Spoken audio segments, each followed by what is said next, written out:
Hello everyone, myself Amrita. I'm a product specialist from TopSolid India. In this video, we'll learn about parameter function. We'll go through the concepts of creation and application of different types of parameters in your projects. Parameter is a TopSolid element and is used to check and quickly modify the value of one or more design characteristics. Let's start with how to create a parameter. Start the create function in the parameter menu.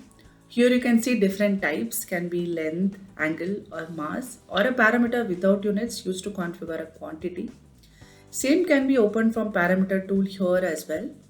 You can see angle parameter, distance parameter and so on. Let's create a length parameter and enter a value of 600 mm. Press enter to confirm. Enter name L and designation as unit length. The name is the system name of parameter that will be used in various dimensions. The designation is what the user sees when using the parameter. This dialog is used to graphically display the parameter on the screen. No text option creates the parameter, nor shows it on the screen, but if you wish to display it on the screen, you can do so. Now you can see it says L is equal to 600 mm. To see the created parameters, open parameter menu, then select edit list, click on document which shows the list of parameters in the document.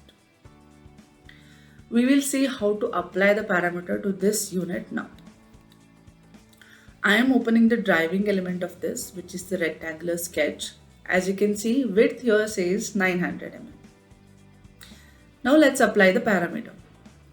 Modify the dimension and type the parameter name in the dialog box of nominal value. When it's visible in the dimension like this, that means it's added.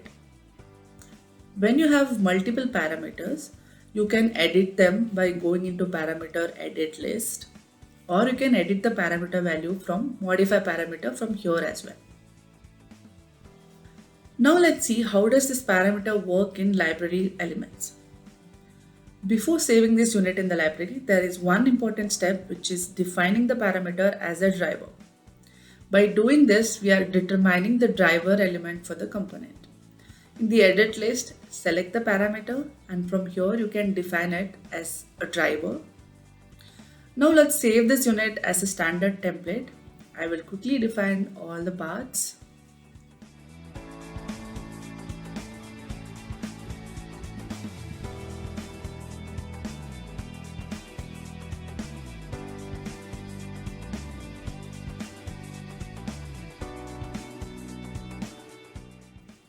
Now opening a new document and I call this unit from the library like this.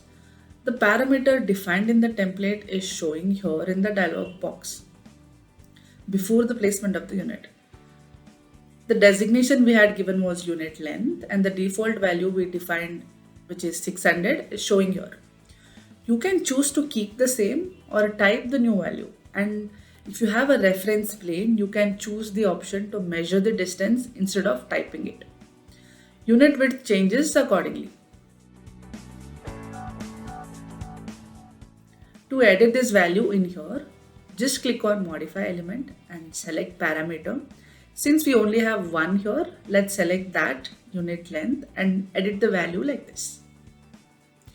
You can define complicated expressions like these as a parameter as well. It all comes down to the desired structure of your library components. This is how the parameter function works in TopSolid. To learn about other tools of TopSolid, please do check out our channel. Thanks for watching.